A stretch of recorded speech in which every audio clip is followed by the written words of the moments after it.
Agropalma, Dirección Cultural y Proyección Social. El expositor de hoy, Javier Sáenz, que nos va a tratar del tema de la cultura y seguridad, es psicólogo egresado de la Facultad de Psicología de la Universidad Nacional Mayor de San Marcos, base 93, con posgrado también en la misma universidad en Psicología Clínica y de la Salud. Tiene un MBA en la UPN, colegiatura 7780 vigente. Tiene especializaciones en la UPC, en Reloj Veritas Perú, NCA de Sudáfrica, certificado de ISCAMEC, con experiencia en recursos humanos en Shanghai del Perú, SSK, montajes e instalaciones industriales de Perú, Chile, docente en diversas universidades, también en CENATI, ADPH Group, Prevención Perú, Colegio de Psicólogos del Perú, asimismo el Colegio de Ingenieros y Especialistas de Psicología Ocupacional en Clínica del Trabajador, Olomedi, Clínica San Pablo, NADCLAR y consultor independiente en temas de prevención de accidentes, dando servicio al sector energético, minero, construcción e industrial en Perú. En evaluaciones preocupacionales, RM 312, factores y riesgos psicosociales, RM 375, evaluaciones del potencial de accidentabilidad, implementación y auditoría en seguridad basada en el comportamiento y capacitaciones en liderazgo y supervisión adecuada.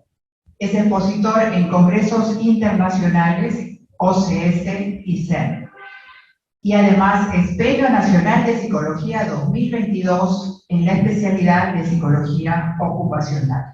Un aplauso, por favor, a nuestro expositor, Javier Sáenz. Muchas gracias.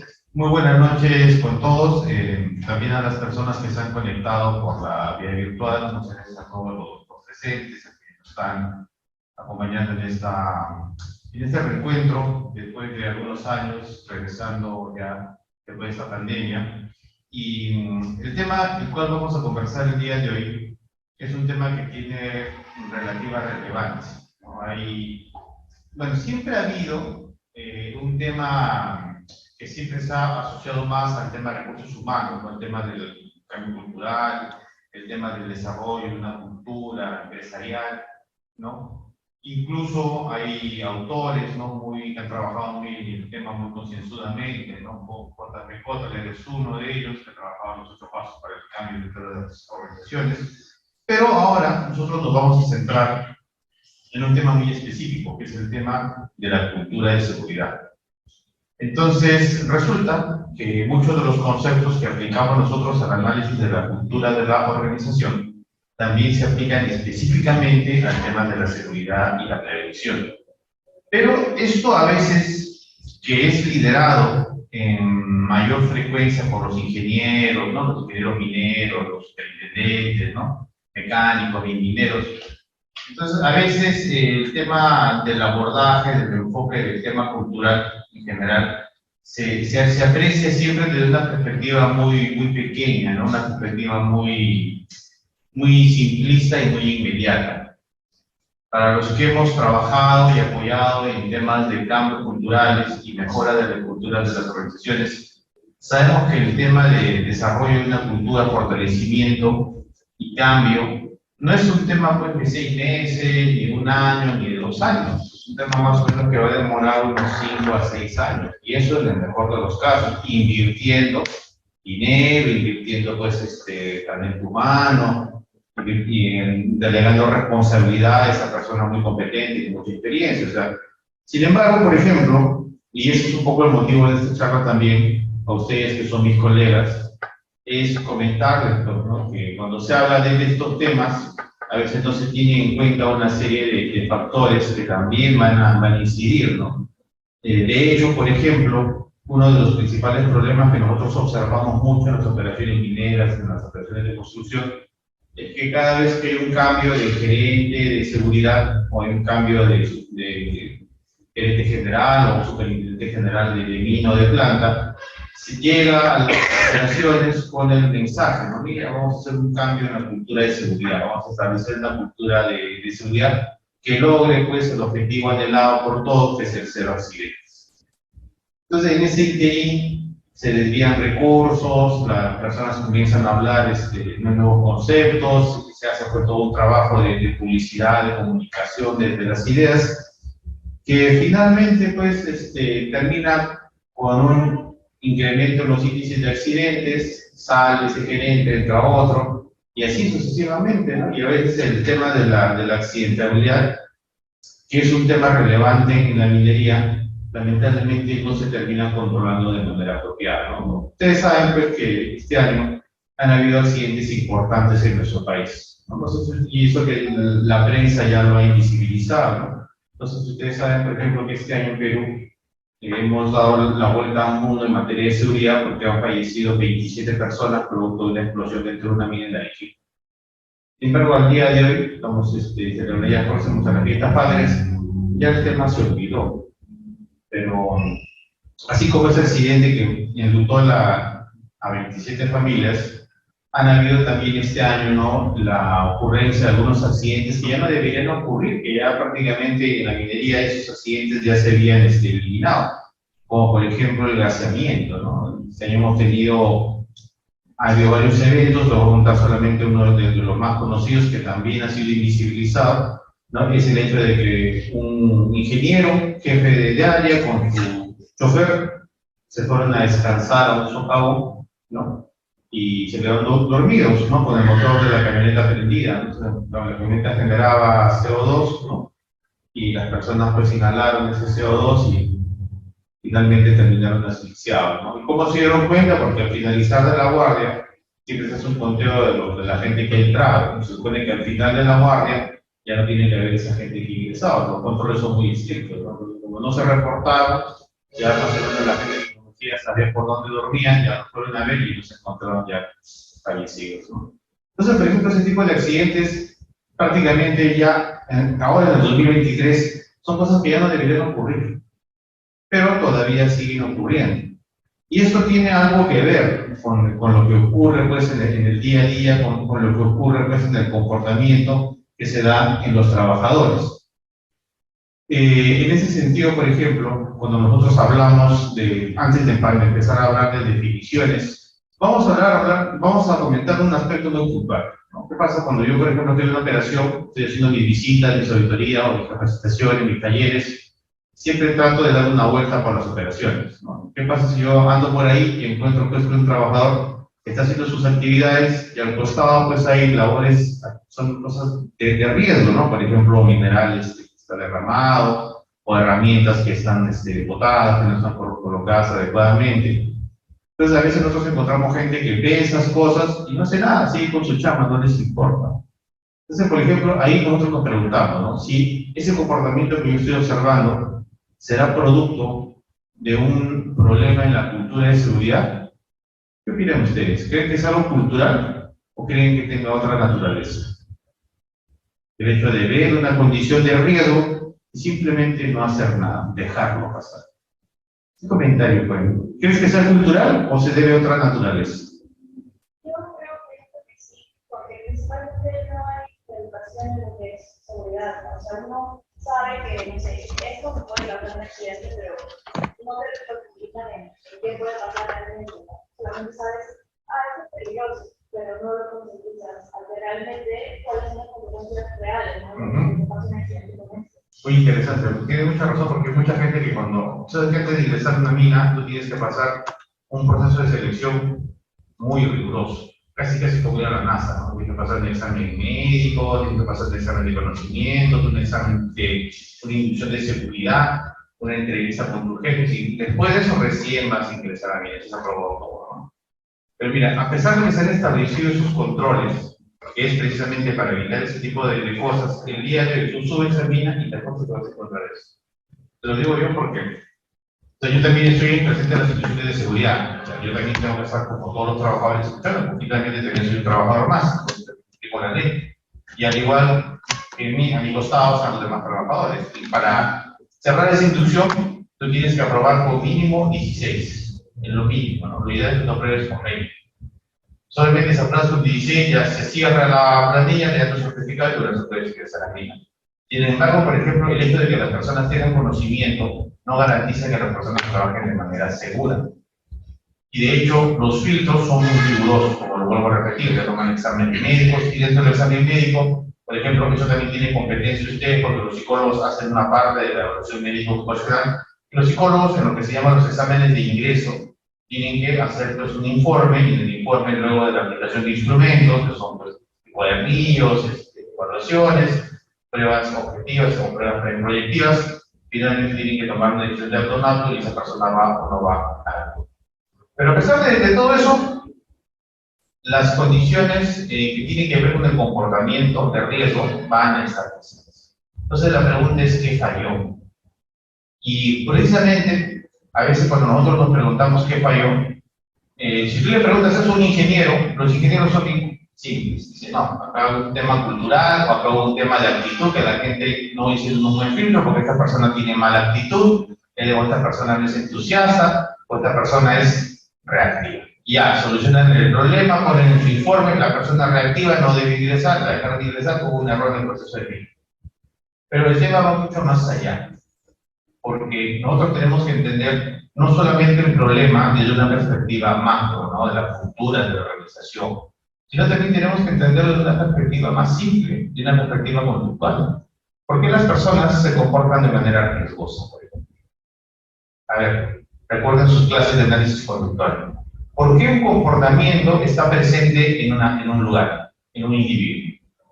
¿A qué se debe eso? Denme una explicación conductual. Recuerden sus conceptos de análisis conductual. ¿Qué se dice? Ya, puede ser, pero demos una explicación conductual. La explicación que me está dando es muy interesante, pero es muy subjetiva también. Hablemos ya de un punto de vista un poquito más objetivo. Y quien te va a dar objetividad ahí es la psicología de la conducta. Entonces, si tú estabas en la universidad y tenías que hablar a los conductistas porque trabajaban con pericotitos, ahora vas a aprender a querer un poquito a los conductistas. Porque los conductistas te dan un marco de objetividad. ¿Qué te decían los conductistas cuando había un comportamiento? ¿Por qué está presente un comportamiento? Porque ese comportamiento tiene un refuerzo. Si está presente un comportamiento de riesgo, por conclusión, ¿cuál es la causa de ese comportamiento? Un refuerzo. Es más, o sea, hay alguien o algo que está reforzando ese comportamiento. Entonces tú, en el trabajo del cambio cultural, el cambio cultural va a venir como una consecuencia de un trabajo de hormiga. ¿Cuál es el trabajo de hormiga? Modificar los comportamientos de riesgo. Y es ahí donde nosotros tenemos que empezar a enfocar un poco el tema. Hoy vamos a hablar acerca de la cultura de seguridad, ¿no? Vamos a hablar acerca también de este instrumento que es el test nórdico, que nos va a ayudar a evaluar esta cultura, ¿no? Pero antes debemos hacer unos análisis más. Por ejemplo, ¿recuerdan el fenómeno del niño del verano? ¿Recuerdan cuando la lluvia? Yo vivo en Quicamarca, por ahí vivo yo. Puse a comprar una casa, me mandó a construir. Yo vivo por Quicamarca, es en el valle, yo vivo para el otro lado, para la zona de Bolognesi, para lo que es Santo Domingo. Hubo un huaico. Cuando ustedes recuerdan ese huaico, ¿qué recuerdan del verano? Cuando hablaban los noticieros, mira, huaico en San Juan de Lurigancho, la gente pobre, siempre que se vive en las quebradas, ¿no? Como que había el pensamiento de que pobreza, comportamiento de riesgo. Y uno decía, sí, mira esta gente de San Juan de Lurigancho, ¿no? Pero qué curioso fue que a las semanas, alguien recuerda pues que, ¿cómo se llama esta ciudad? Donde van a tomar su recta, ¿verdad? Pucusana, Punta Hermosa, ¿no? Por ejemplo, acá, en Punta Hermosa, que es una zona donde vive pues, la gente que supuestamente tiene más controles, más desarrollo. Mira, habían construido su casa en medio pues, ¿no? del cauce del río. ¿Qué explicación le podemos dar a esta situación? Criticamos al pobre por su huaico, y acá ¿qué decimos?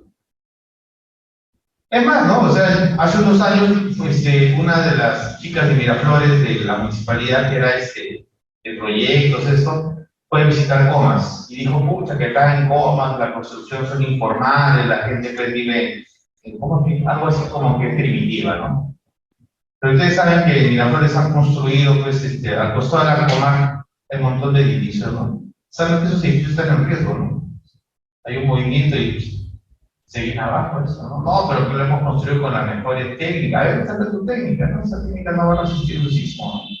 Por ejemplo. Entonces hay un mensaje bien interesante, ¿no? Asociar siempre la pobreza, asociar siempre la falta de condiciones a los grandes problemas. Cuando problemas así van a estar en cualquier lugar. Eso es algo que nos tiene que hacer reflexionar. O sea, no solamente debo confiarme de porque es una gran empresa, ya tienen todo controlado. Yo estoy seguro que vamos a encontrar ahí condiciones de riesgo, a las cuales uno tiene que tener mucho cuidado. ¿Por qué? Porque ahora tenemos que hablar acerca de qué es cultura de seguridad. Y hablar de cultura de seguridad es hablar de reglas, es hablar de maneras de hacer las cosas. La cultura se da algo así como de manera espontánea, se da por la fuerza de la repetición. Y hay que tener mucho cuidado, porque a veces las empresas tratan un poco de imponer la cultura a los trabajadores, decirle, mira, tú tienes que pensar así, tú tienes que sentir así. Y digamos que las cosas al principio más o menos funcionan, porque cuando tú repites algo, ¿no? A veces la gente deja de pensar y lo hace simplemente. Pero eso es una forma de imponer.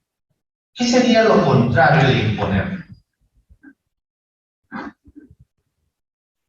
Y esa es la clave para entender cómo debemos nosotros trabajar en el enfoque de generar una cultura de seguridad. Hay que evitar imponerle a alguien.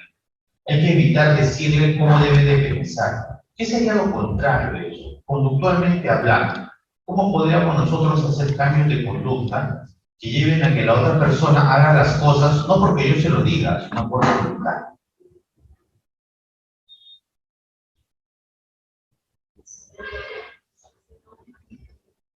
Ya. Tomemos una situación muy particular. ¿Usted está haciendo prácticas, está trabajando? ¿Pero estás trabajando en alguna empresa, con gente, así, con otras personas? ¿Anteriormente has trabajado? ¿En qué trabajas? En una clínica, viendo pacientes, en tus informes. ¿Cómo te trataban cuando te equivocabas? ¿Qué te decían? No te decían nada. Bueno, pues, Igual, yo también he sido interno, porque yo me equivocaba con todo, pues en el lomo, ¿no? al comienzo sí era un poco, digamos, un poco de maltrato, pero luego fue cambiando cuando se cambió de psicóloga. Ya. Y fue mejor, la psicóloga que llegó después sí tenía mejor trato e incluso motivaba más a trabajar. ¿Cómo te hubiera gustado que te llamen la atención? Que vayan de frente al grano, oye, ¿por qué te equivocas? ¿Por qué lo haces mal? ¿No has leído tu manual, tus aras, tu hilo? ¿O cómo te hubiera gustado a ti que te llamen la atención? Bueno, primero me hubiese gustado que me den una introducción, porque cuando llegué fue todo muy rápido. Interesante, qué bonito, muy bien. Que te informen, ¿no? ¿Qué es lo que hay que hacer, ¿no? Y así tú puedes enterarte de repente ya no hay mucho chama por acá, de repente cuidado por acá también. ¿Qué más? Y luego de repente me hubiese gustado que me enseñen, porque eso me decían, esto no se hace así, pero no me retroalimentaban, no me decían cómo debía de ser así.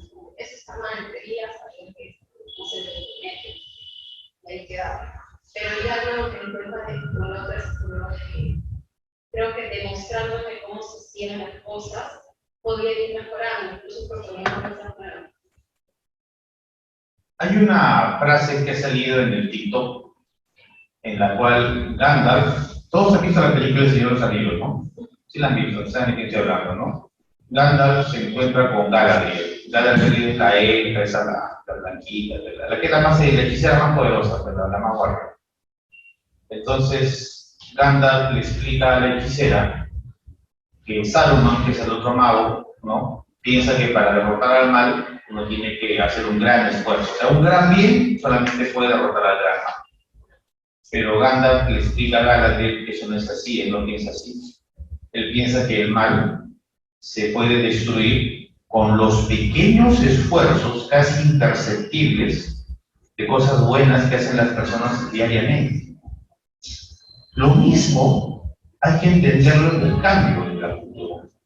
¿Cómo hacer que los trabajadores en su día a día hagan esos pequeños cambios que finalmente terminen fortaleciendo los comportamientos seguros. Hemos hablado de una situación muy peculiar, muy particular. Tu nombre, Lorena, ¿no? Que nos cuenta cómo fue su internado, cómo pues se cometen excesos, ¿no? Y así como se cometen excesos en los internados, imagínate, pues, ¿no? Tú tienes un ingeniero jefe, que más o menos como él, ¿no? Viene, pues, y de repente tú no logras el objetivo, y el ingeniero le hace recordar todas tus preparaciones. Y eso no me lo han contado. No, que como ya ustedes entenderán, pues yo también soy medio, ¿no? Como morocho, me pongo mi casco, me pongo mi, ¿no? Mi respirador, mi uniforme, y yo pues como minero, ¿no? Tengo pinta de hacerlo como minero, ¿no? Entonces, pues en las reuniones de reparto voy escuchando, ¿no?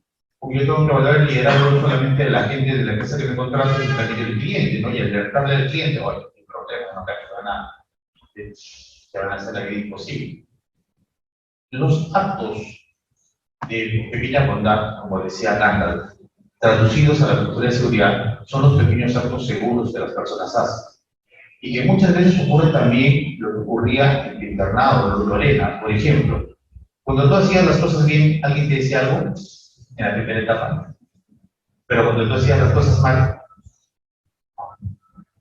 entonces en las minas pasa lo mismo. Cuando las personas hacen cosas seguras, hacen las cosas bien hechas, nadie les dice nada. Pero cuando las personas hacen las cosas mal y los atrapan, ahí sí todo el mundo les cae. Entonces, la persona que aprende a hacer las cosas bien, aprende a hacer las cosas bien, o aprende a que no lo encuentren, a que no la paguen.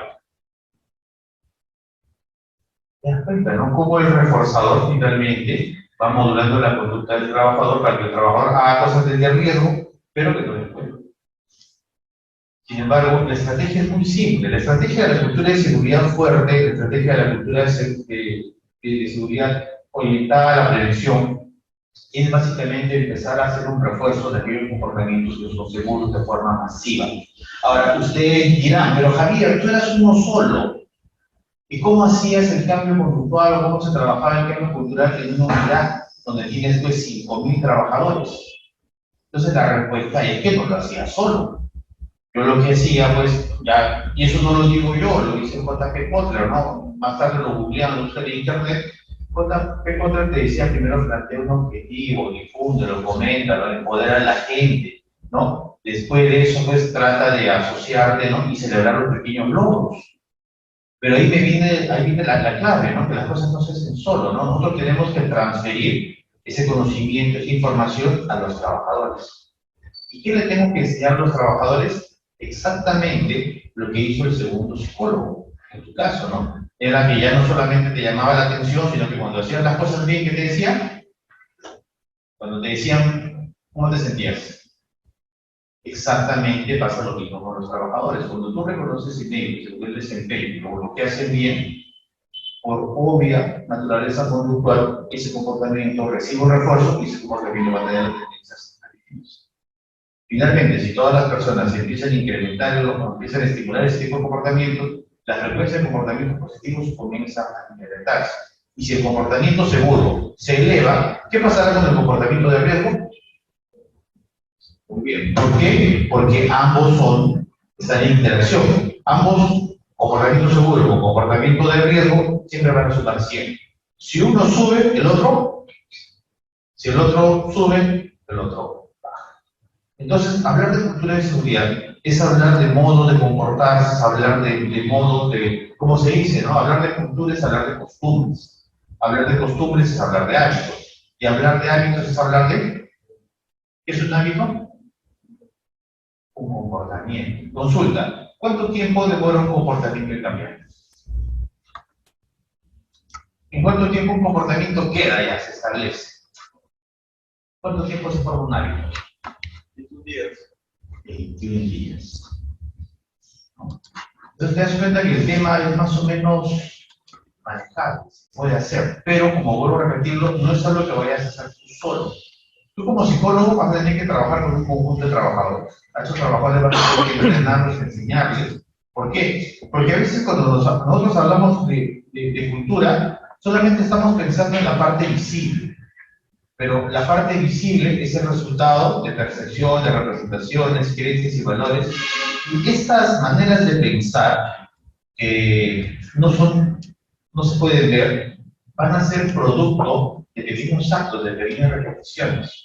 Y al igual que en este comentario que les hacía del Señor de los Anillos, eso tiene que ver mucho con la bondad, ¿no? Porque solo una persona que te enseña, que te retroalimenta, pues está mostrando la bondad que hay en su interior, ¿no? A veces hay personas que son tomadas por el estrés, ¿no? Hay personas que el estrés les afecta, y el estrés lamentablemente saca lo peor de ellos. Yo sospecho que esa persona que tú tuviste como primera supervisora estaba estresada, no sabía manejar su estrés. Eso es lo que ustedes van a tener que aprender en su trabajo, si van a dedicarse a la psicología ocupacional. Ustedes van a tener que identificar, ¿no?, quién tiene cualidades, quién tiene la capacidad de manejar apropiadamente las cosas. No, tú vas a tener que sellar eso. Y si ya tú sabes, entonces tú pones tu sello y tu firma, tú vas a tener que asumir la responsabilidad. ¿Por qué? Porque esa persona también puede demandar, te puede decir, mira, la psicóloga se equivocó, y por la culpa de la equivocación de la psicóloga yo he dejado de ganar $1 millón. A ese punto se va a llegar. Como en comentario, ¿no? Para que evites eso, tú tienes que tener mucha certeza de lo que haces. La próxima vez que estés en un curso donde te hablen de informe psicológico, bases de informe, bibliografía, ¿no?, de estas normas APA, esos son datos importantes que tú vas a utilizar como justificación al momento de tomar tu decisión diagnóstica. Por ejemplo, hablar de la cultura de seguridad no es solamente hablar de lo que se ve, sino es hablar de las otras cosas que no se ven. Y estas otras cosas que no se ven también van a recibir una influencia de lo colectivo, de las personas que están circundantes a ella, de los comentarios, pero también de la sociedad en general y también de la organización. Ahora nosotros podemos pensar, ¿no?, cómo hacer que una organización sea más segura, cómo fortalecer una cultura de seguridad dentro de la organización. Número uno, seleccionar gente que sea apropiada. O sea, hay empresas, hay actividades laborales que tú no puedes mandar a cualquier persona. Tú vas a tener que conocer ya, por ejemplo, si esta persona va a operar una maquinaria pesada, bueno, cualquiera puede operar una maquinaria pesada, ¿no? O sea, hay gente que va a hacer su curso de 40 horas y ya le dan su licencia, puede operar una maquinaria pesada. Pero tienes que tener en cuenta que si vas a trabajar en una mina, esa persona va a estar sometida, aparte del requisito de manejar la maquinaria pesada, a una variable muy interesante, que es el aislamiento. Pregunta, ¿todas las personas aguantarán el aislamiento? He tenido casos de psicólogas muy jovencitas que hemos hecho cursos y me dicen, Javier, quiero ir a trabajar a mina. Y yo las veo y digo, no sé, no pasa nada, no creo. Y me insisten, entonces yo también a veces débil, en ese sentido ya, no puedo recomendar una mina que está acá por cerca, ¿no?, que cualquier cosa ya puede salir, ¿no? Pasaban 6 meses, 7 meses y tenían que renunciar, porque hay un problema médico, en la piel que les salen más, como qué cosas que puede ser urticaria. Urticaria, no, era otra cosa que eran chicas, mujeres. Así como alergias. ¿Y por qué? ¿Qué pasa? No, que mira, que no aguanto. A pesar de acá 21 días, no, está bien. Son cosas que se dan, o sea, uno tiene que conocerse, ¿no? Ahora, ¿cómo hago yo para que un lugar de trabajo sea así? ¿De qué va a depender que un lugar de trabajo sea así? Mira, limpiecito, ordenado. Supongo que parece su cuarto ustedes, ¿no? Me imagino, ¿no? Tu bandeja en la computadora debe ser así, más o menos, ¿no? Así ordenadita, tu sitio, todo chévere. ¿Cómo lo vamos a lograr eso? Número uno, ya lo digo, ¿no? Selecciona gente que sea ordenada. Número dos, cuando tú ves este orden, ¿qué tienes que hacer? Oye, muy bien, si sigue así, te voy a tomar una foto, qué bonito, mira, qué inspirador, ¿no? Acá se respira seguridad, ¿no? Porque los alemanes dicen una frase muy interesante, los alemanes tienen frases bien alucinantes, no voy a decir ahorita vamos a hablar con una de esas frases. Los alemanes te dicen que el orden es la mitad de la vida, y aquí tienes una prueba. Un ambiente así garantiza que va a haber menos accidentes. Pero no es suficiente, ¿no? Porque ¿qué pasa si, por ejemplo, en este taller entra un nuevo administrador y empieza a sobrecargarlos de trabajo? La gente empieza a hacer más horas, empieza a hacer horas extras. Consulta, ¿hacer horas extras será bueno? ¿Por qué no? ¿Por qué mueves la cabeza? Pero si vas a ganar más platita, quédate tu concierto, ¿no? De repente viene BTS, de repente viene, ¿cómo se llaman los coreanos? Los pajares, esos que están de moda ahora. No, ya que no, pues horas extras te sale para tu entrada, no es una victoria. ¿Qué pasa con las horas extras? Porque hay que tener mucho cuidado con las horas extras. Ya, hay un problema con las horas extras, y es bueno que lo sepan ahorita. Todos tenemos un tiempo de trabajo. ¿No? Trabajamos de 7 de la mañana, 8 de la mañana, hasta las 4, 5 de la tarde. Después del trabajo que hacemos, descansamos, pues, no sé, nos venimos acá a la charla, Javier, chévere. ¿Qué pasa si nuestro tiempo de descanso se acorta?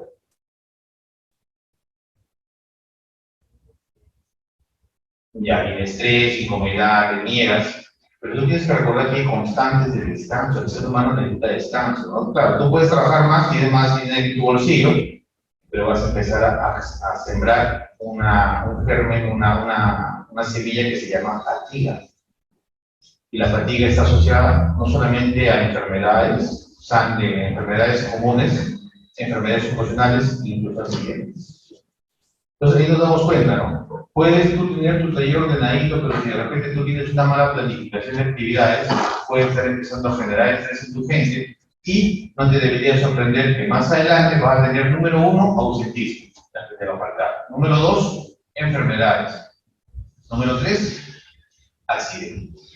Muy bien. Uno de los instrumentos que nosotros utilizamos para determinar cómo es una cultura dentro de la organización, existen varios tipos de instrumentos, pero recuerden, ahora estamos hablando solamente de cultura de seguridad. Javier, ¿existe cultura de la organización? Sí, esa es otra historia. Yo no me meto en esa historia porque ya tiene muchos ribetes, ya es muy complicado. Yo solamente me meto al tema de la seguridad. Y dentro de los instrumentos hay dos que yo he trabajado. El primero de ellos es uno que se llama, ¿cómo se llama este test del stop? Un instrumento que se llama, bueno, vamos a ver en un momento más, de la curva de Bradley. Ellos han diseñado un instrumento muy interesante que te dice en qué nivel de maduración está tu empresa. Yo he tenido problemas con ese instrumento porque siempre que lo hemos utilizado aquí en Perú, nos sale que las empresas están en un punto donde hay todavía mucha dependencia con el titular. El titular es la empresa que contrata a los subsidiarios. Y eso tiene una explicación muy interesante, ¿no? Porque eso se da por la relación contractual. Pero ese no es el punto ahora. El punto ahora es que este instrumento que se llama el test nórdico, que fue desarrollado en los países nórdicos, ellos se reunieron y empezaron a investigar cómo podemos medir, cómo podemos determinar, cómo podemos clasificar el tipo de cultura que tenemos en nuestra empresa en base a las opiniones de nuestros trabajadores, porque a partir de ese resultado, nosotros tenemos que diseñar una serie de actividades que lleven a que las personas tengan un buen desarrollo cultural. ¿Qué significará entonces hablar de un buen desarrollo cultural? ¿No? Significará, por ejemplo, hablar de personas que van a trabajar para generar un lugar de trabajo que sea seguro, van a generar condiciones, van a generar un trabajo agradable, y más. Lo que nos comentó Lorena de la relación con su supervisor, por ejemplo, ese es un aspecto que también entra en la cultura de la seguridad. ¿Por qué? Porque en un lugar de trabajo donde tú te llevas bien con la gente, el trabajo no solamente sale bien, sino que también sale seguro. Pero ¿qué pasa si tú estás en un trabajo donde te tratan mal, donde te hacen la vida imposible, te exponen las cosas, te ponen los horarios más complicados, de repente tú quieres hacer una consulta y el jefe no está, te desapareció? Entonces te das cuenta que ese ambiente de trabajo va a terminar siendo muy estresante y ese ambiente de trabajo incluso va a tener una alta correlación con la ocurrencia de accidentes. Los nórdicos se reunieron y desarrollaron un instrumento que nos permita identificar cuáles son las prioridades que los trabajadores dan a la seguridad. ¿Qué tanto se está empoderando a la gente? Mira, o sea que empoderar a la gente ayuda a fortalecer una cultura de seguridad, darle poder a las personas. Porque a veces en la empresa te van a decir, no hay que empoderar a la gente, que la gente siga asustada, que la gente tenga miedo. Es más, les vamos a dar contrato de un mes, porque si les damos contratos de un mes, las personas van a tener inseguridad y van a tener que trabajar así como loquitos. Nosotros vamos a ganar más y la persona se va a estresar, pero eso no importa, porque si se quejan, lo quemamos, lo sacamos y traemos a otro. La perversidad, la cual les hablaban los profesores del área de psicología clínica, no solamente está en los libros. La perversidad ustedes la van a encontrar en los lugares de trabajo. Van a tener jefes perversos. Incluso, yo me he topado a lo largo de todos estos años, yo empecé hace ya como psicólogo más de 20 años, como ocupacional 18 años, a lo largo de todo este tiempo he ido encontrando pues colegas pues, que a veces pues, no nos representan. ¿no? A veces ya son medio perversos, ¿no? Entonces, sabiendo todas esas cosas, les jale el lado oscuro de la fuerza, ¿no? Muy bien, tenemos que trabajar también con el tema de justicia en la investigación, que las cosas se hagan de manera correcta, hay un compromiso colectivo. Acá hay un tema muy interesante. Algo que ayuda mucho a que las personas prevengan accidentes es desarrollar algo que se llama conciencia del riesgo. ¿Qué significa conciencia del riesgo? ¿Cuáles son los peligros del lugar de trabajo? A ver, todos ustedes están haciendo prácticas. ¿En algún lugar? Todavía. ¿Usted está haciendo prácticas en algún lugar? ¿Cuáles son los principales peligros de tu puesto de trabajo? En este momento, el día de hoy. ¿Qué es un peligro? Es algo que te puede hacer daño. ¿Qué cosas te pueden hacer daño en tu lugar de trabajo el día de hoy?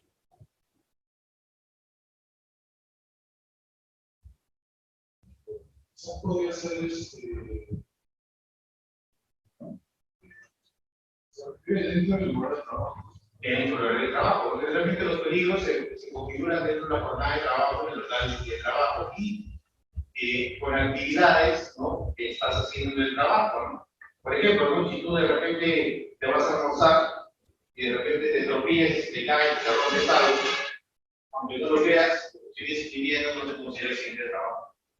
Se considera accidente de trabajo cuando estás haciendo algo del trabajo. El refrigerio, por ejemplo, es la suspensión del vínculo laboral. Es decir, que si tú te accidentas cuando estás de refrigerio, no te va a cubrir el SSTR, pero cubre el seguro común, el seguro de salud. Porque ¿cuál es el principal peligro de tu lugar de trabajo? Y todo el mundo vaya pensando, ¿no?, ¿qué peligro puede haber en mi lugar de trabajo? Javier, no hables. No, he visto que la gente, todo el mundo está cargando su celular, su laptop, ¿no? ¿Qué más? ¿Qué otro peligro puede haber en el lugar de trabajo? Consulta. ¿Cuántas horas estás sentado en tu lugar de trabajo? Bueno, varía por los días. Más o menos.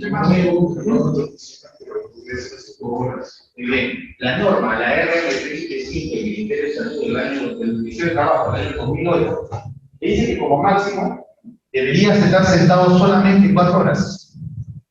Porque si tú estás sentado más de 4 horas, estás generando un problema que se llama riesgo disautonómico por postura forzada. Consulta, ¿y ustedes cuánto tiempo ven su pantalla de celular? Javier, yo no puedo dejar la pantalla, es parte de mí, es una extensión de mi cuerpo y de mi alma. ¿Qué dice la norma, la RG375 del Ministerio de Salud, del Ministerio de Trabajo? Dice que si tú estás pegado más de 4 horas a tu pantalla, te está generando un daño ocular. Y que ellos sea de paso, ¿no? El empleador, si ellos te dan la capacitación y todo a pesar de la capacitación no encuentra la estrategia de cómo partir ese horario, de cómo hacerte una pausa activa, si algo te pasa en los ojos, te quedas ciego, te da cualquier otro problema, el empleador no está obligado a cubrirlo, ¿no? Entonces es algo muy interesante el tema de las normas, ¿no? Pero eso implica también conocer acerca de los diferentes peligros que puede haber dentro de la organización y que eso debe ser un trabajo constante. También tiene que ver aprendizaje colaborativo. ¿Qué entienden ustedes por aprendizaje colaborativo? Por ejemplo, no sabes una respuesta, se la tecleas a tu compañero que está llevando un curso, ¿no? Y te pasa la respuesta, ¿no? Eso es aprendizaje colaborativo, ¿no? En mi época eso le llamamos plagiar. Plagio, ¿no? Ahora ya no, ahora se llama aprendizaje colaborativo. Y también la confianza en la prevención. La prevención puede evitarnos problemas, sí, si empezamos desde este momento. Otro punto importante es que este test nórdico evalúa cuánto los trabajadores dan sentido, dan prioridad a la seguridad. Cuánto el trabajador piensa en que salud, piensa que prevenir es algo importante para él. Un comentario, Javier, ¿y con cuántas preguntas nosotros podemos determinar todos estos conceptos que nos están hablando? Con solamente 50 preguntas, por ejemplo, tú puedes determinar cuál es la prioridad que los trabajadores dan a la seguridad. Pero también vamos a tener...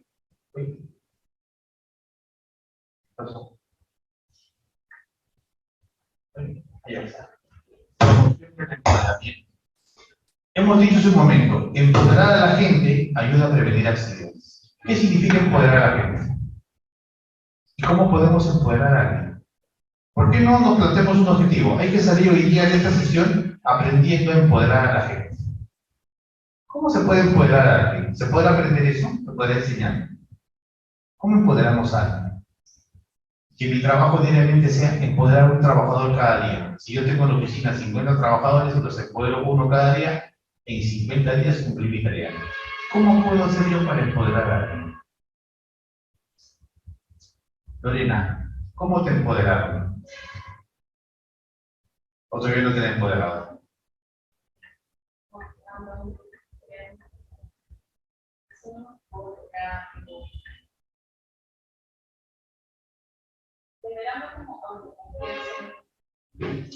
¿Cuál es la forma más simple de empoderar a alguien? Lorena, ¿cuál es tu opinión al respecto?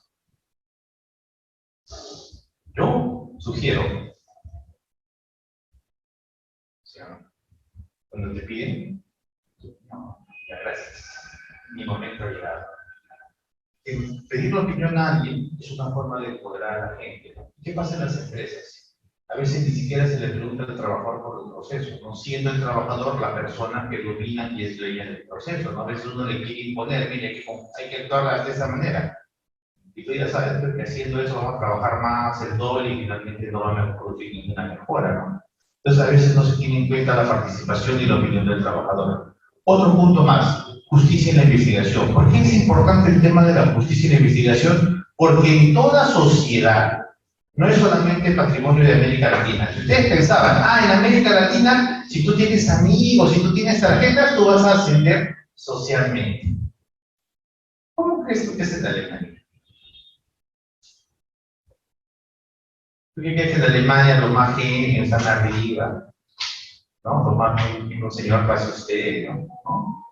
De repente también necesita un tarjetazo igual que acá. Igual. Y no porque, no porque yo lo estoy imaginando, porque lo haya visto en las novelas, ¿no? Porque también he tenido la oportunidad de trabajar con ingenieros alemanes, ¿no? Y ver cómo es el negocio, ¿no? Igualito, ¿no? Oye, ¿sabes qué? Almuerzo. Todo es almuerzo. Almuerzo, vinitos, floricitos, parrillitas. ¿Le sacaste una sonrisa? Muy bien, fírmate la orden de compra. Chévere, gracias, compadre. No, pues, tomás. Entonces uno a veces piensa, no, Estados Unidos, no, Corea, no, Japón, no más, no, meritocracia absoluta. Eso de la meritocracia absoluta cada vez más estoy convencido de que es un tremendo cuento. Muy bien, compromiso colectivo. Tenemos que hacer que todos los trabajadores sientan que es importante trabajar en seguridad. Este instrumento nos permite ayudar a identificar en qué medida los trabajadores consideran que el compromiso entre ellos de trabajar de manera colectiva para lograr la seguridad finalmente termina siendo importante. Otro aspecto muy interesante, la conciencia del riesgo. ¿Qué hace referencia a la conciencia del riesgo? Algo muy interesante, ¿no? Hay personas que se dan cuenta de los peligros, saben de sus peligros y hacen algo para prevenirlo. Pero la gran mayoría de personas realmente no saben de sus peligros. Es más, les cuento una anécdota.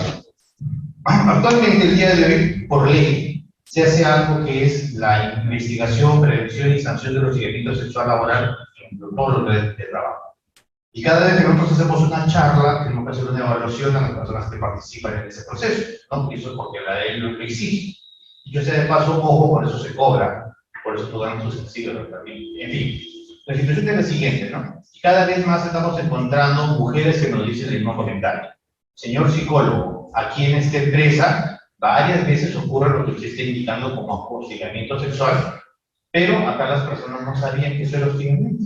Y por lo tanto acá el jefe venía y decía comentarios, el jefe venía y te agarraba del brazo, ¿no? Te zamaqueaba, y eso constituye el hostigamiento sexual. Entonces, ¿qué es lo que pasa? ¿No? A veces las personas no son conscientes de los peligros porque simplemente no saben que eso es un peligro. Entonces nosotros podemos decir, Javier, estamos en el año 2023, la ley de salud y seguridad del trabajo se promulgó en el año 2012, se supone que ya la gente debe saber. Falso. Estamos en 2023 y muchas personas, incluso mientras nosotros estamos hablando acá, las plantas están trabajando turno-noche. Muchas personas precisamente a veces no saben que están sometidas a sus procesos de hostigamiento. Entonces todavía hay una gran labor de enseñar a las personas qué es hostigamiento. Otro aspecto, ¿no? Por ejemplo, el aprendizaje colaborativo, ¿no? Los trabajadores, una pregunta que siempre hacemos. ¿Quiénes aprenden más rápido?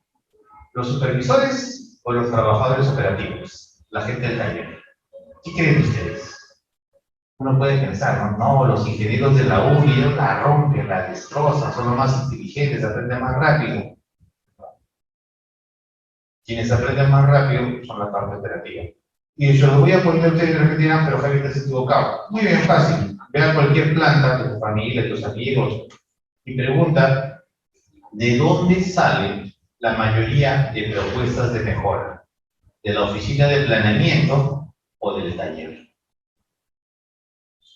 Una grata sorpresa te vas a llevar, ¿no? Las personas operativas son las que más rápido aprenden. ¿Y por qué aprenden más rápido?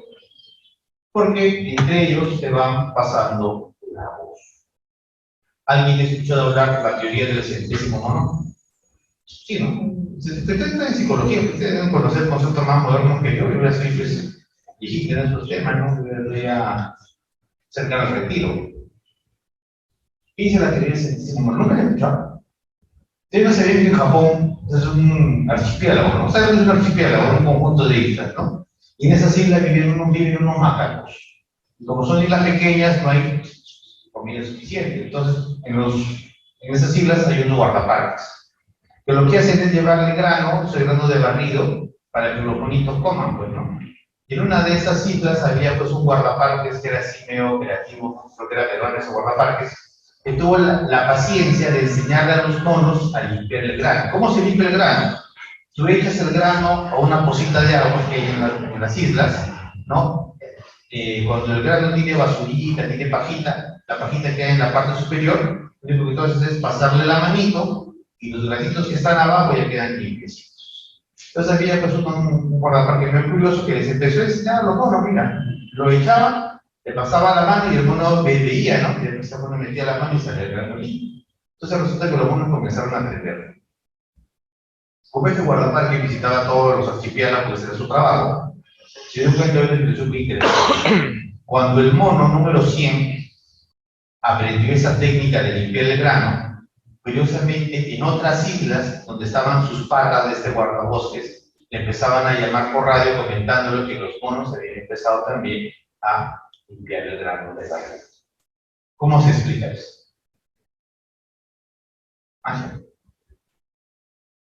¿Cómo explicas que hoy un niño de 3 años, de 2 años, agarra un celular y intuitivamente ya está pasando de viendo su TikTok todavía varias veces?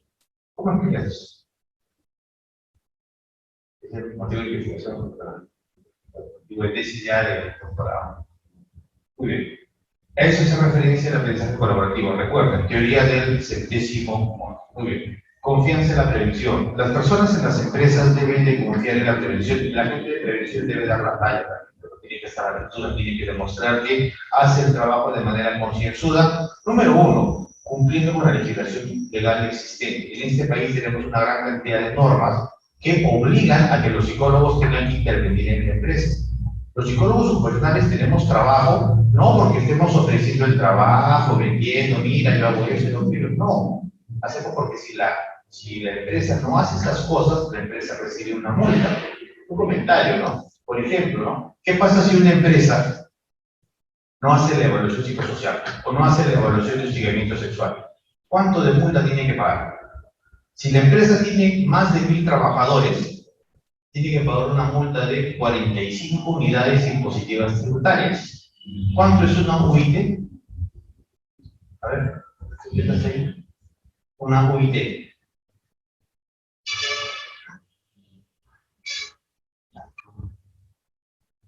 Exacto. A ver, él está publicando. Entonces, ¿Yo? sí. Yo estoy publicando, pero UIT. 4.300, 4.500. Ya, Entre por 4.300 y 45. 4.500. 45 por 45. Eso es lo que paga una de multa una empresa que no ha hecho procedimientos como por ejemplo el procedimiento sexual laboral. Entonces te das cuenta que cada vez más los psicólogos tienen injerencia, o sea, hay una necesidad de que los psicólogos vayan a la empresa a hacer su chamba. Este cuestionario nos permite identificar procedimientos, políticas, el liderazgo de la organización. Para ello va a utilizar 50 preguntas y cada pregunta tiene una escala Likert que va del 1 al 4. ¿No? Muy bien, continuamos. La validez y confiabilidad, este instrumento ha sido validado en los países nórdicos, pero actualmente también ya lo hemos utilizado nosotros acá en América Latina. Uy. Ya. Muy bien, ¿cuáles son las instrucciones? Bueno, bueno, nosotros actualmente ya casi no evaluamos el papel, casi todo lo que hacemos te llega al celular. Y como te llega al celular, se vuelve algo bastante amigable, ¿no? La información incurre aspectos como, por ejemplo, que la participación es voluntaria, los participantes van a llenar el cuestionario de forma anónima, ¿no? Y los resultados se utilizan para proponer propuestas de mejora. 10 pautas para la aplicación del instrumento son muy simples, ¿no? Ya saben, ¿no? Antes de hacer una encuesta, ¿qué hay que hacer? Recuerden. Ya, pero eso es una prueba anónima. Ya, ¿cómo se llama esa explicación?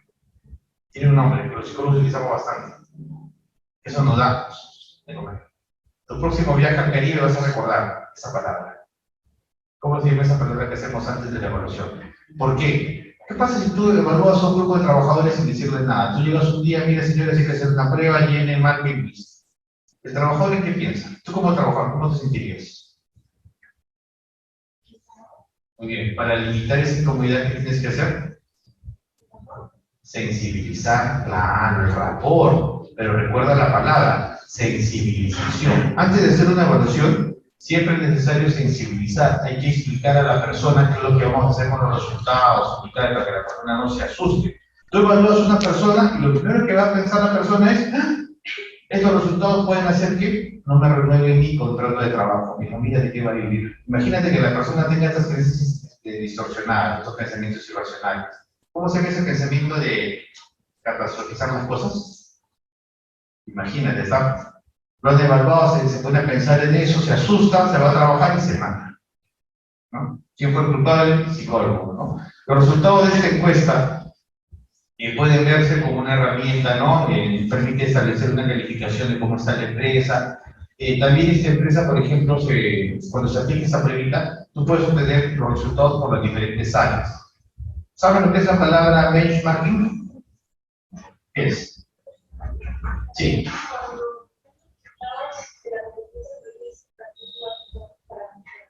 Ya, ¿y qué pasa cuando tú tienes una empresa y la empresa tiene varias áreas?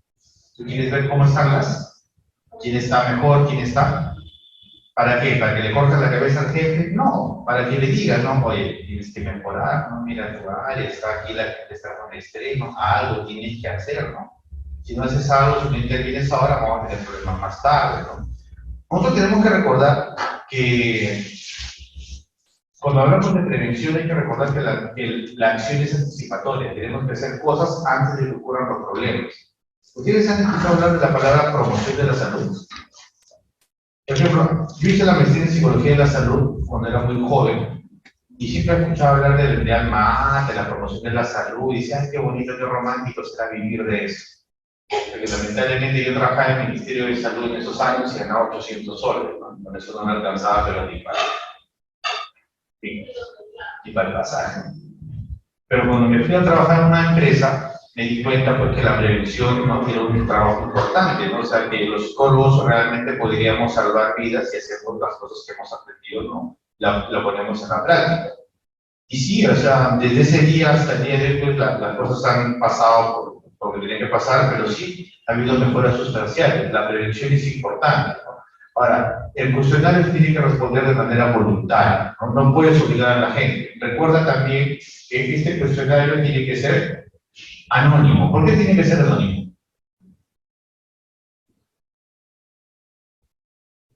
Confidencialidad y para que la persona no se sienta, pues, ¿no? A veces, yo estoy en una empresa, estamos haciendo ya la evaluación, este es el tercer año, y resulta pues, que esta empresa tiene un problema. Había hecho una evaluación psicológica de factores psicosociales que se hace todos los años, de acuerdo a la ley, obligatorio. Y en una de esas evaluaciones habían entrevistado a una chica y la chica había dicho sí, que yo trabajo en contabilidad y que me dan mucho trabajo, no me dejan descansar. Y la psicóloga había dicho todo eso en su encuesta, ¿no? O sea, lo había dejado para que ya, pues, ¿no? Quede de evidencia. Pero resulta que la gerencia había leído esa encuesta. ¿Quién se está quejando de nosotros? Llamaron a todas las de contabilidad. Muy bien, ¿qué hizo la chica? Lo denunció al ministerio. ¿Qué hizo el ministerio? Le puso una multa. Y les obligó, todos los años vamos a venir a revisar que todas las cosas y que estés verificando quién ha respondido, quién ha dicho que no ha dicho.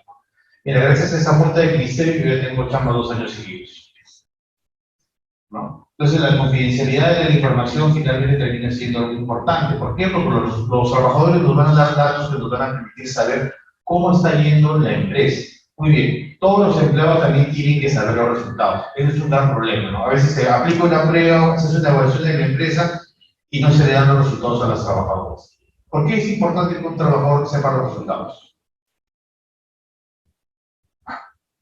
Por ahí alguien me va a decir, no, pero Javier, si le damos la información a los trabajadores van a denunciar a la empresa.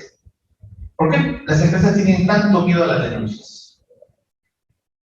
¿La puedes pensar? Porque hacen cosas que no deberían, y son conscientes de eso, ¿no? Tú puedes tener una omisión, se te puede escapar una paloma, se te puede escapar una tortuga, ya, bueno, pasan, pues son cosas que pasan. A mí también me ha pasado, ¿no? Pero muy diferente es cuando tú ya sabiendo lo haces, ¿no? Y por ejemplo, a veces las empresas quieren aprovechar de los trabajadores, ¿no? Y les ponen condiciones que van en contra de su salud. Muy bien, la dirección de los trabajadores, ¿no? La dirección como supervisores deben participar y comprometerse durante todo el proceso para implementar los cambios, ¿no? Es importante distinguir condiciones básicas que son parte del trabajo, por ejemplo, el clima, el aire libre, que podrían modificarse, ¿no? Y eso también es interesante. A veces las empresas, por ejemplo, hace unos años trabajamos con una empresa que tenía estos controladores que están en la Panamericana Norte, que se suben a los buses y controlan si se ha pagado pasaje. Y resulta que este grupo de trabajo tenía una alta rotación. Eso quiere decir que salían de la empresa, renunciaban. Entonces nos dimos cuenta de que las rotaciones se debían a que las personas se quemaban. Y esas quemazones que ya le quedaban de por vida, ¿no? Entonces, para que la empresa no siga teniendo problemas, cuando contrataron a la empresa de mi amigo, hicimos el estudio, la recomendación fue que le teníamos que dar simplemente bloqueadores solares, ¿no? Le damos bloqueadores solares a los trabajadores y hay que ver ese problema, ¿no? Pero hay empresas que piensan que darle bloqueador solar al trabajador puede ser mucha inversión. Va en contra, bueno, de eso sí. Bien, otro tema interesante, que no van a existir soluciones estándar para los problemas, cada problema se va a tener que solucionar con los datos, las características propias de las intervenciones tienen que realizarse entre evaluación y evaluación para que tú puedas ver el resultado. Es decir, puedes utilizar esta prueba para hacer el antes y el después, pero recuerda, no es que las cosas van a cambiar por pura inspiración. Las cosas cambian como producto de un conjunto de personas que trabajan en pos de un cambio. O sea, hay que direccionar el cambio, ¿no? Justo lo que nos decía JP Kotler, ¿no? Otro punto es que muchos lugares de trabajo se van a beneficiar con que se hagan evaluaciones de tipo regular, ¿no? Para ver que los clientes dentro de la organización vayan mejorando. Muy bien, ahora hablemos de resultados, ¿no? Acá, por ejemplo, tenemos culturas de seguridad. Parker y Hudson nos hablan de una cultura de seguridad que nosotros podemos clasificarlo en 5 tipos. Y esta es la parte más importante de esta conversación. Por ejemplo, Hudson y Parker te hablan de que una cultura, la mejor cultura, se le llama una cultura generativa. ¿Qué significa una cultura generativa? Donde todos los miembros de la organización trabajan para generar condiciones de desarrollo del trabajo. Es decir, las personas crean condiciones, proponen recomendaciones y la empresa lleva a cabo esas mejoras. Pero ¿qué pasa cuando las empresas, por ejemplo, claro, los trabajadores dan importancia, pero a veces la empresa no da las suficientes condiciones? Lo que se rescata de ese nivel de cultura es que las personas son proactivas. Hay una proactividad por parte de los trabajadores. Pero ¿qué pasa, por ejemplo, cuando ya la empresa se da cuenta de que no hay condiciones y a pesar de que no tiene condiciones, hace algo muy interesante? Oye, mira, ¿sabes qué? Hay que hacer esa chamba, hay que cambiar un foco, pero no hay escalera. Ya tú ves cómo lo haces. ¿Has escuchado esa frase alguna vez? Ya tú ves cómo, mira, tenemos este evento, ¿no? Pero ya tú ves tu negocio, ¿no? De hecho, cuando yo empecé mi trabajo, ¿no? De alguna u otra manera, a lo largo de mi desarrollo personal, yo he sido medio amiguero. O sea, cuando estaba en el colegio, yo tenía amigos en diferentes colegios. Yo no jugaba fútbol, pero yo me juntaba con la gente que juega fútbol, porque yo tocaba instrumentos y cantaba, y siempre me llevaban a sus tonos y conocía a chicas de otros colegios. En la universidad, igualito. ¿No? Tenía amigos en otras universidades, otras facultades, expuse en la Católica cuando todavía era chibolo. Tenía más o menos amiguitos, ¿no? Cuando estaba en la Fuerza Aérea, porque hice el internado en la Fuerza Aérea, también hice una mancha ahí de amigos. Y ahí fui aprendiendo cosas, ¿no? Y una de las cosas que yo aprendí ahí, por ejemplo, es que en algunos lugares a las personas no se les daba todas las condiciones y le decían, bueno, ya tú ves cómo lo haces, ¿no?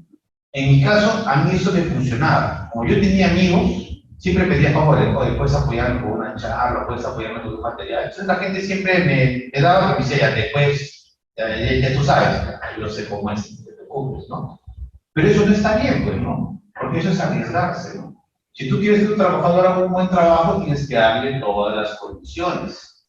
Si tú no le das las condiciones, ¿no? O yo no sé si ustedes han visto, pues, esta película, ¿cómo se llama la que está de moda ahorita con Tom Cruise? Misión Imposible, ¿no? Sale, todavía no la he visto, tampoco he visto el resumen, pero siempre en las películas de Misión Imposible, al inicio de la película, le llega un mensaje al espía que le dice, mira, tienes que hacer esta misión, y si te capturan o te ubican y te detienen, nosotros vamos a negar que lo estás haciendo con Estados Unidos, así que ya tuve. Ese mensaje, cultura calculadora, ¿no? Ya tuve cómo la haces. Claro, o sea, si que todo sale bien, la empresa, pero si las cosas no salen bien, fue tu culpa. Y también tenemos las culturas reactivas. Muy bien, ¿qué significa la cultura reactiva? Aquí, con esta palabra reactivo, hay un problema bien grave. Y es que en las minas se piensa que la persona reactiva es la persona rebelde, ¿no? Una vez, de una pandemia, año 2020, tenía que yo entrar a Socavón, entré con el gerente de seguridad, hicimos un recorrido, porque estamos viendo algunas operaciones donde había problemas de comportamiento de riesgo. Y resulta pues que estamos llegando a un frente donde estaban trabajando las máquinas y había habido un derrumbe, ¿no? Había caído piedra del techo. Entonces había una máquina que estaba esperando que venga el personal de limpieza para que recoja ese derrumbe y él pueda pasar. Pero el gerente de seguridad agarró al trabajador y le dijo, oye, agarra una lámpara y levántate eso. Al trabajador, al operador del scoop. Ustedes deben de saber que una persona que opera una maquinaria pesada tiene un nivel de autoestima diferente. No sé si se han dado cuenta de eso, ¿no? Tienen amigos que manejan auto. ¿Cómo es su autoestima en comparación de amigos que no tienen auto? ¿Han podido notar esa pequeña peculiaridad? ¿Cómo es la autoestima de alguien que maneja? ¿Cómo es su actitud ante la vida? ¿Camina así, sacando pecho, todo chévere? ¿O camina así, todo atimorado, amenazado? Curioso, ¿no? El gerente le dijo al operador de maquinaria pesada, oye, agarra una lámpara y levántate esto. ¿Qué le dijo el operador de maquinaria pesada? Disculpe, ingeniero, yo soy operador de maquinaria. Si yo hago esa actividad y me lesiono, a mí me va a haber una sanción. ¿Qué le dijo el gerente? No, usted es una persona reactiva. No quiere hacer caso a las instrucciones. Ya lo quería sacar, no le tuve que calmarlo, tranquilo, ¿no? Ya después tú dices, oye, está tranquilo, suave, sacarlo. Si lo sacas, él te va a demandar y tu empresa va a perder. Le está faltando la norma, suave. Ya, porque a partir de ese día ese gerente se hizo mi pata, ¿no? Aparte de la cultura reactiva, también tienes eso que está en rojo, la cultura patológica. ¿Y qué significa la cultura patológica? ¿Ustedes alguna vez han ido al centro de Lima a hacer sus compras? Para Navidad, Año Nuevo. ¿Cómo es el centro de Lima? ¿Cómo son las galerías del centro de Lima? Entonces, ahí para hacer un estudio ahí de prevención que es alucinante, como la gente. Parecen faquires, ¿no? Caminan por encima de los explosivos, los vidrios, los cables los agarran con la mano. Yo estoy ahí, digo, no, aquí no es. Muy bien. Pero ese no es el único tipo de cultura de seguridad. También tenemos otro tipo de cultura de seguridad que es de CIMAR, que nos habla que las culturas de seguridad tienen dos variables muy importantes. La primera es la implicación de los empleados y la segunda es la implicación de la dirección. ¿Qué significa la implicación de los empleados? Implicancia. ¿Qué significa implicancia? Muy bien, ¿qué tanto te comprometes? ¿Qué tanto te implicas, no? ¿Qué tanto te comprometes en la palabra, no? Y implicación de dirección, ¿qué tanto se compromete la empresa?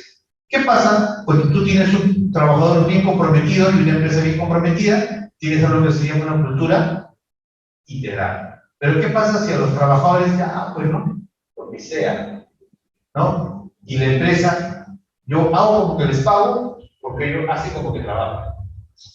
¿Te das cuenta, pero no que es una cultura?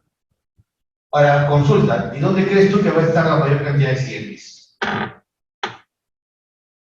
¿La cultura integrada o la cultura fatalista? Estos son tipos culturales que nos ayudan a conocer cómo es las culturas de seguridad dentro de la empresa, ¿no? ¿Y cuál es nuestro objetivo de trabajo? Nuestro objetivo de trabajo es llevar esto acá arriba. ¿Y cómo tenemos que hacerlo para llevar arriba? Que no tenemos que hablar acá y decirles que suelten plata, ¿no? ¿Ustedes ya llevaron psicología de la personalidad? ¿No? ¿Qué recuerdan ustedes de la personalidad del psicoanálisis? La personalidad anal. ¿Alguien recuerda ese tema? ¿Por qué los directivos, por qué la gente quiere, oye, hay que hacer esto? Es más duro que otra muñeca, le decíamos en el mundo. Porque las personas no quieren soltar el dinero, pues, ¿no? Lamentablemente la implicancia se ve en acciones, ¿no?, económicas, ¿no? Por ejemplo, el top 10 de Great Place to Work. ¿Saben lo que estoy hablando, no? Great Place to Work. ¿Saben qué es? Great Place to Work. ¿Natividad, te acuerdas? ¿Cómo que no sabes lo que es el Great Place to Work? Porque para eso trabajamos, los ORGA, yo no soy ORGA, yo soy profesional, pero los ORGA trabajan por estar dentro del top 10 de las 10 mejores empresas donde todo el mundo quiere trabajar, por ejemplo, el Mario, ¿no? ¿Cómo se llama? Westing, ¿no? El BCP. Para que las personas estén en ese top 10, cada empresa tiene que intervenir, tiene que invertir más o menos de 120 a 200 dólares por trabajador al año, en mejoras, en capacitación, en programas de desarrollo. Estamos hablando por trabajador, o sea, tiene que ver que la empresa se implica cuando suelta dinero. Y el trabajador, ¿cuándo se implica? Cuando se compromete. Pero aquí vamos a hacerles una pregunta más interesante. ¿Cómo haces tú que alguien se comprometa? ¿Cómo haces tú para que alguien se comprometa contigo? Por ejemplo, ¿no? Vas a hacer una tarea, un trabajo en grupo. ¿Cómo haces tú para que la gente se comprometa? Primero tienes que elegir, pues, ¿no? Porque si vas a elegir a los más vagos, y si hagas lo que hagas, ya fuiste, ¿no? O sea, que al final tú vas a tener que hacer la tarea sola, te vas a tomar las fotos cuando ellos están pagando, después lo publicas en la exposición, mire, profesor, ellos no han hecho nada. Solamente han dado para la impresión del trabajo, ¿no? ¿Qué tienes que hacer? Seleccionar un buen equipo. Número 2, tienes que darles condiciones. Y número 3, el compromiso no es etéreo. El compromiso no ocurre con una idea. El compromiso ocurre cuando hay una interacción con alguien, ¿no? ¿No recuerdan el concepto de aprendizaje significativo? ¿Cuándo se da un aprendizaje significativo? Cuando la persona que te enseña establece una relación contigo, ¿no? O sea, te da la retroalimentación, ¿no? Justo lo que conversábamos con Lorena al inicio, ¿no? Entonces, para lograr que la gente se implique, la dirección tiene que soltar plata, tiene que entregar a sus supervisores para que los motive a trabajar de una forma integrada. Lo otro es trabajar de oficio, hacer las cosas porque se tienen que hacer, y lo otro es hacer las cosas porque te lo obliga la dirección. Pero olviden que las personas hagan las cosas por voluntad propia, y se puede hacer. Antes, en el pasado, en el Perú, por ejemplo, hubo una empresa conocida, ahora ya no tanto, pero en el pasado hubo un programa que la gente actúe por compromiso, ¿no? ¿Y por qué? Porque se preocupaban por sus trabajadores, ¿no? Yo no sé si ustedes sabían eso, ¿no? Pero en WOM, por ejemplo, no sé si ahora, pero yo recuerdo que en WOM había un lugar, sobre los supermercados, un lugarcito, donde ellos podían dormir pues unos 40 minutos, tenían unos colchoncitos para que descansen. Ahora yo creo que ya no hay eso, ¿no? Pero por ejemplo, cuando yo estudiaba, yo veía ese tipo de lecciones, ¿no? Que finalmente redundaban en un compromiso del trabajador con su empresa. Muy bien, vamos llegando a la parte final. Ahora vamos a hablar de otro tema de cultura de seguridad, otro tipo de cultura que es bastante conocido. Recuerden este nombre, la cultura Bradley, esta curvita, que nos habla de 4 tipos de cultura de seguridad. No sé si se puede ver acá lo que dice. ¿Alguien le puede ver esto? Muy bien, ahora vamos a empezar a explicar. Esta cultura tiene que ver con la cantidad de lesiones y el tipo de cultura. ¿Dónde se realizó esta investigación? ¿Ustedes han escuchado hablar de la empresa DuPont? ¿Saben de la empresa DuPont? Es una empresa que vende certificaciones de seguridad a través de la tecnología STOP y también son los primeros fabricantes de nylon en el mundo. Que tienen la patente. ¿Quién ha visto esa película Eddie Brockovich con Mila Roberts? en el resumen, el procedimiento ese juicio de fondo, porque habían cometido fallas ambientales que habían generado cáncer a la gente, y eso es otra historia. Pero ahora vamos al tema. Tasa de lesiones, tipo de cultura. Las culturas reactivas. ¿A qué hace referencia la cultura reactiva? Cuando las personas no conocen de seguridad, no conocen de prevención y actúan solamente por instinto, por intuición. Ah, mire, esto puede ser peligroso, aquí hay que hacer algo.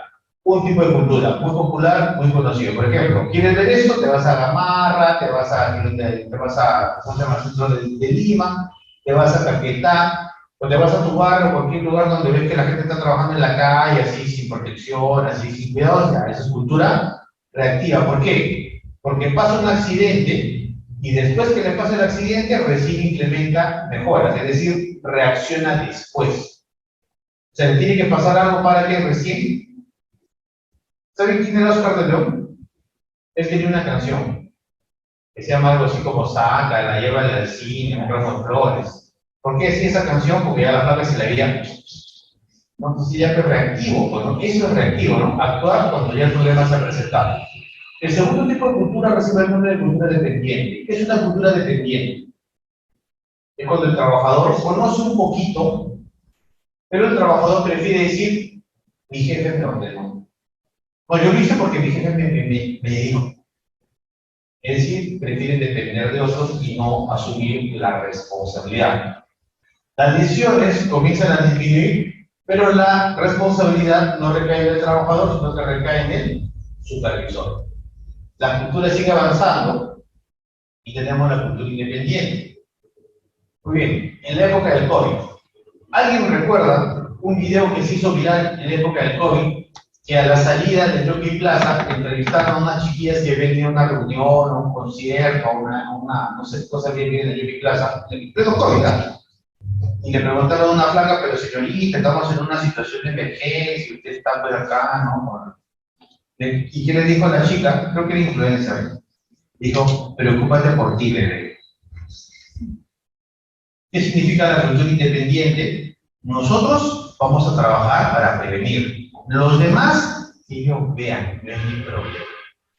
La cultura independiente, los grupos logran resultados, pero esos resultados todavía siguen siendo relevantes, ¿no? Ahora, la pregunta es, a este grupo independiente, ¿qué es lo que le falta? Solamente se preocupan por sí mismos, pero en la vida real necesitas preocuparte no solamente por ti mismo, sino también necesitas preocuparte por los demás. Y eso es cultura interdependiente. ¿Qué significa trabajar de manera interdependiente en materia de seguridad? Significa que las personas deben de trabajar en equipo. Y para trabajar en equipo, ¿qué tenemos que hacer? ¿Cómo se logra el trabajo en equipo? ¿Cuál es la esencia del trabajo en equipo? ¿Tienes pareja? ¿Ya? Con tu pareja supongo que es un equipo, ¿sí o no? ¿Cuál es la esencia de ese equipo? Oye, flaco, mira, hoy día es miércoles 26, mi charla termina ya ahorita, ven a recogerme y nos vamos a comer un sanduchito. Tú pones la plata, yo pongo el hambre. El equipo perfecto. ¿Cuál fue el elemento que logró esa situación? La comunicación, pues, se pusieron solamente las personas que trabajan en equipo, ¿no? Son personas que logran ponerse de acuerdo. Entonces, ¿qué pasa en las empresas? A veces la gente no se pone de acuerdo. Ya ustedes, ya les va a tocar ir a visitar las empresas, ya ustedes van a ir, ya les falta poquito para que ustedes vean que, por ejemplo, el área de producción, cuando no logró un objetivo, la culpa fue de mantenimiento, no hizo bien su chamba. Cuando le echan la culpa a ¿mantenimiento qué hice?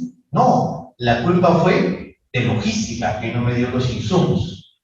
Cuando llegan a logística, oye, ¿qué pasó? No, la culpa fue de producción, que me avisó muy tarde.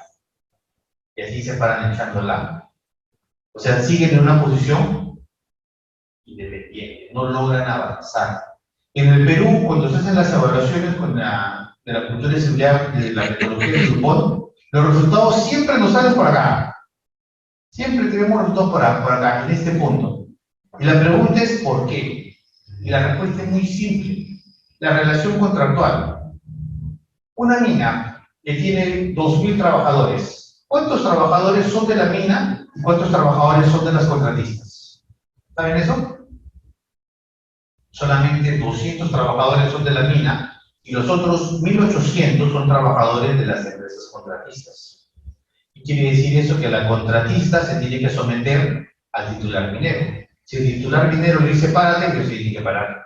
Échate, ellos se tienen que echar. Por eso que cuando en las operaciones en mina, por ejemplo, se hace la evaluación con DuPont, le sale la empresa a todo el mundo por acá y se quejan todavía y dicen, no, que tenemos gente que no asume su posición.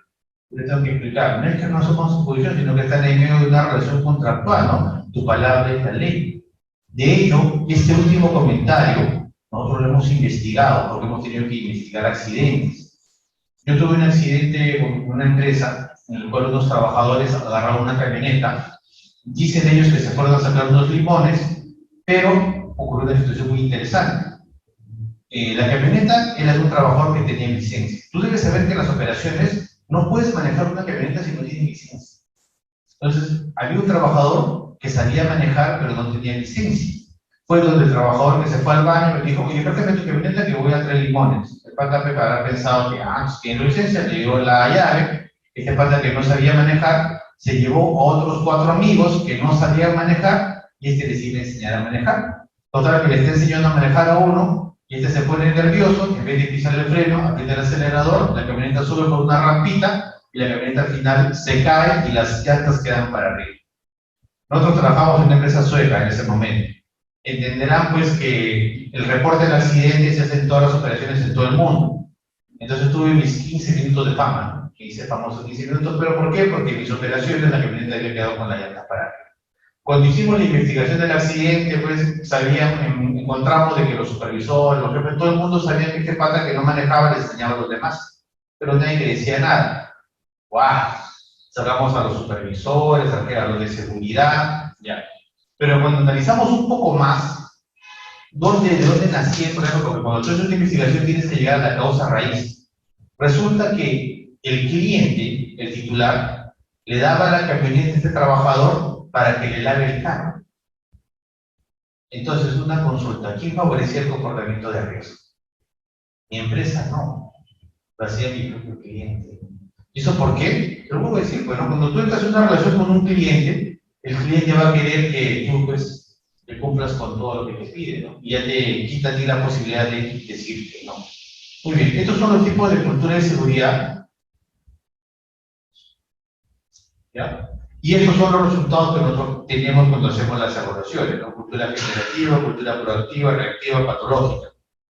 Aquí ustedes pueden ver que esto lo hemos hecho para las operaciones mineras, hemos hecho un benchmarking, y hemos visto pues, que la mayoría estaba entre una cultura reactiva y una cultura calculadora, ¿no?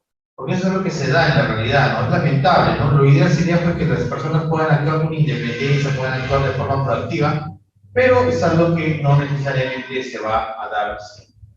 Y estos resultados, la prueba también nos arroja, ¿no? De cómo va el tema, por ejemplo, ¿no? De la percepción de la cultura de seguridad, ¿no? El empoderamiento, la administración, ¿no? El establecimiento de prioridades, ¿no? Y el aprendizaje colaborativo.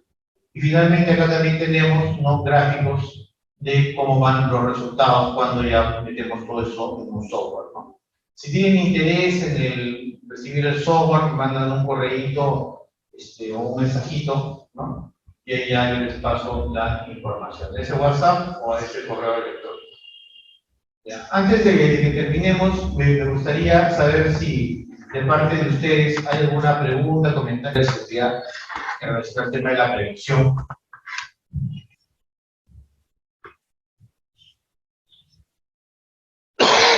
¿Habrá alguna consulta, alguna duda, algún comentario? Bueno, siempre tenemos saber qué pasa si a pesar de saber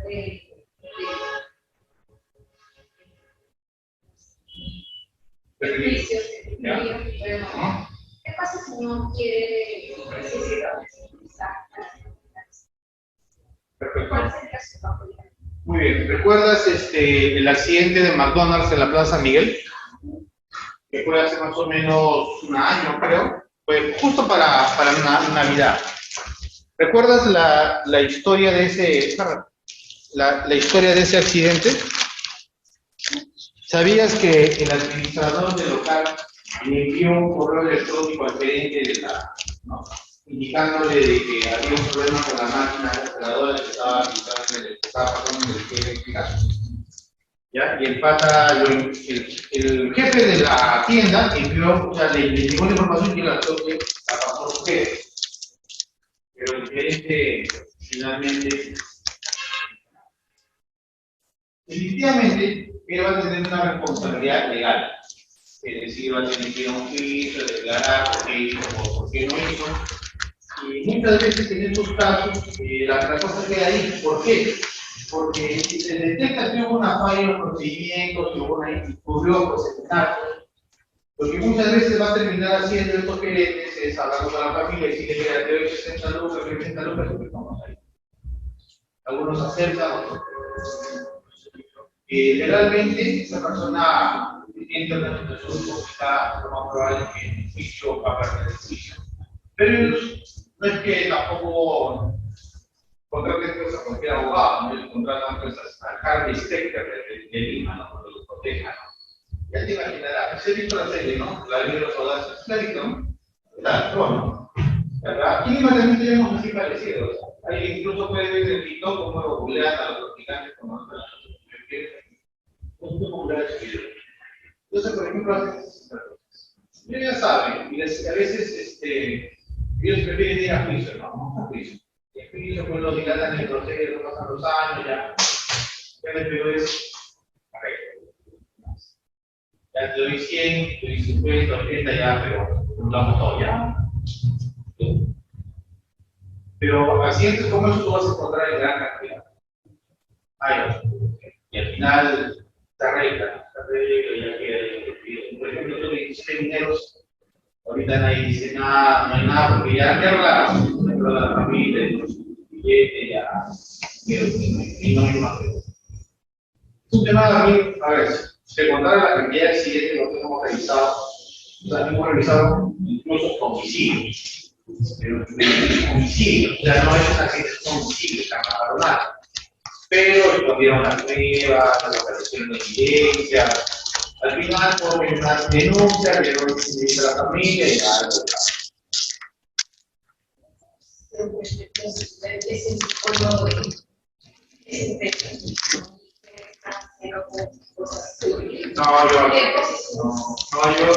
bueno, a ver, mi trabajo como profesional, ya entenderás que ya no empecé ayer, entonces, por ejemplo, a mí me contratan y generalmente nosotros pasamos a resolver todo antes de.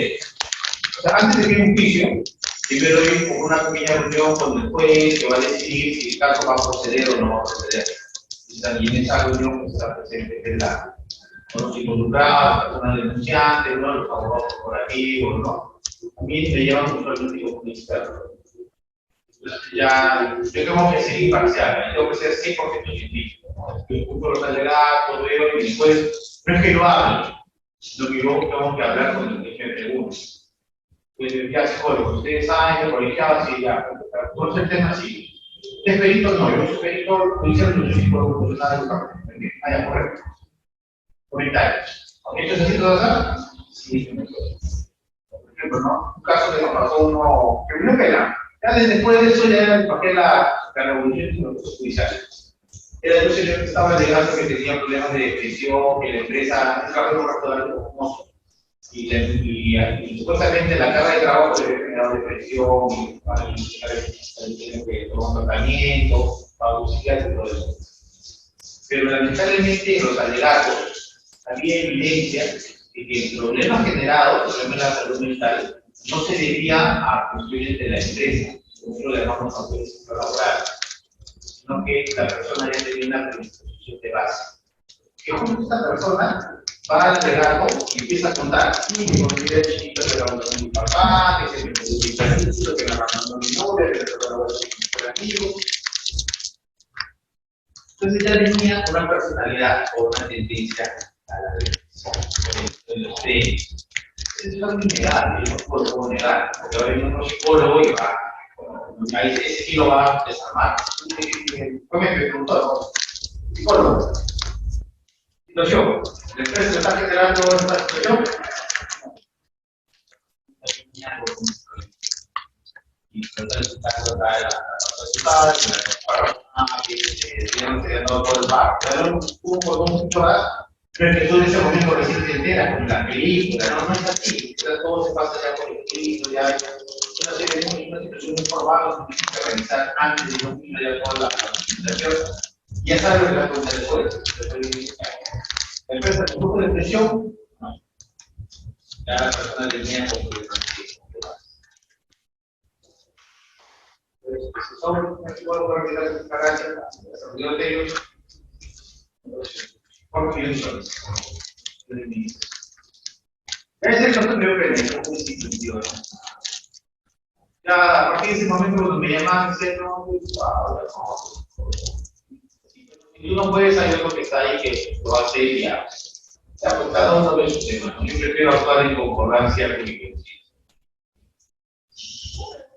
Acá en el Perú se ve mucho, sobre todo en los trabajos part-time, que son para jóvenes, que no están realmente adecuados. Por ejemplo, yo trabajaba en terrenos y no, o sea, te dan muchas labores físicas que llegan a causarte como problemas de salud. Entonces, ahí lo que yo no sé bien es si es ya una cuestión nuestra, como reconocer que así va a ser y que tenemos que buscar el trabajo, porque yo siento que, o sea, ¿cómo se podrían solucionar esos problemas para que cambien esos empresas? ¿No? Porque yo siento que nadie intenta que mejore eso, sino la gente simplemente lo acepta y dice que necesita trabajar, que o simplemente los que tienen más posibilidades se van. Hombre, Carolina, no por el conocimiento.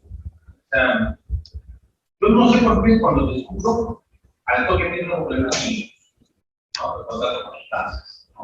Que es hacer, por ejemplo, uno sabe que cuando hay la existencia de peligros en lugares de trabajo, uno tiene que dar la técnica de control. La primera es la eliminación del peligro, la sustitución, la medida de ingeniería, las medidas administrativas, pero estoy profesional. Específicamente, por ejemplo, cuando tú vas a hacer químicas, el tema de saber qué momentos donde se ocupan, pero cuando no sabes si lo haces, por ejemplo, estamos hablando en un momento del caso de estos chicos que falleció, con dos chicos. La enamorada falleció primero y después se le enamoraba de salvar. Y ahí el tema fue muy simple, ¿no? Si tú vas a trapear, ¿ustedes han trapeado una vez en su vida? ¿Qué? ¿Se van a trapear? ¿Qué dice tu mamá que hagas? Agarra el cable y desconecta con la mano seca y deja encima, no termina de trapear, ya se seca, por otra cosa. No, conéctalo. Algo tan simple que hubiera podido salvar la vida de los jóvenes. Los jóvenes nunca se hubieran ido a trapeo porque ya tienen que emplear. Y claro que querían hacer ese trabajo porque eso les iba a servir a ellos como experiencia corporativa, más adelante de trabajo. Entonces hay mucho desconocimiento de los niños. Te das cuenta que esas cosas son básicas. Y alguien te tiene que enseñar, ¿no? Y como decía, creo que Lorena lo dijo, el trabajo tiene que recibir una inducción. Tiene que decir, ¿no?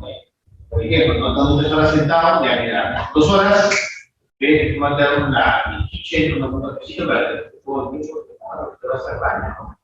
Estás en la pantalla, oye, tomate unos 10 minutos, unos 8 minutos, nada, no vaya a hacer vuelta, no vaya a estar lloviendo, ¿no?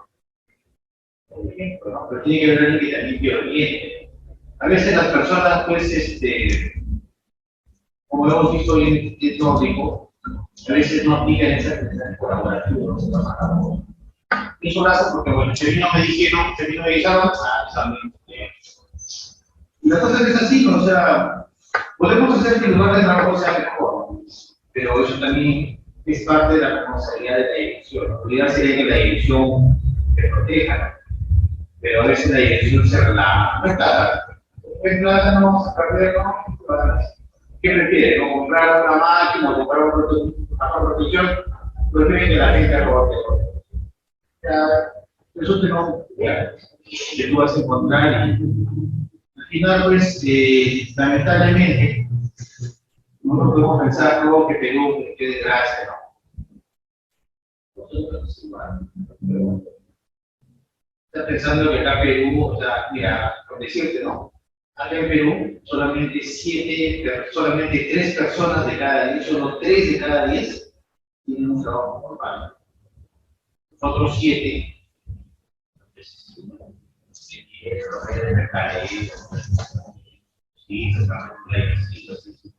seguros, suelos, gratis.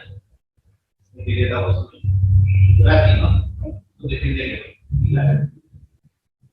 entonces ya es un tema que poco a poco tenemos que ir cambiando, porque tenemos que hacer que las personas tengan que dejar sus vidas. Una pregunta más. ¿No? Sí, señores. Señorita, muchas gracias. Soy al Servicio Comunidad para conocerlo.